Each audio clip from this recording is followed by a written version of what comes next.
એકવાર પાછી આવ ને. બા સફેદ મોજામાં તારા જેવો સ્પર્શ નથી વર્તાતો. રસોડામાં રોજ સવારે ધીમું ધીમું એ પણ કેમ નથી ગાતો? બા એને તો ગુજરાતી પણ નથી આવડતું. શું કરવી મારે એની સાથે વાતો? બા તું જ એકવાર પાછી આવ ને. બા સેન્ટા ક્લોઝના થેલામાં તું જ એકવાર પાછી આવ ને.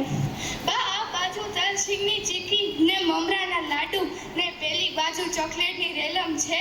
બા આ બાજુ હજી પણ તારા અવાજમાં મૂછતા હાલડા ને પેલી બાજુ જિંગલ બેલ. કોણ જાણે કેમ એવું નથી લાગતું કે મારી ઈચ્છાઓને પાંખો આવી હોય. સફેદ દાઢીમાં પારખા સુખને જ્યારે અંગ્રેજી આંખો આવી હોય. બા એકવાર પાછી આવ ને. ધન્યવાદ.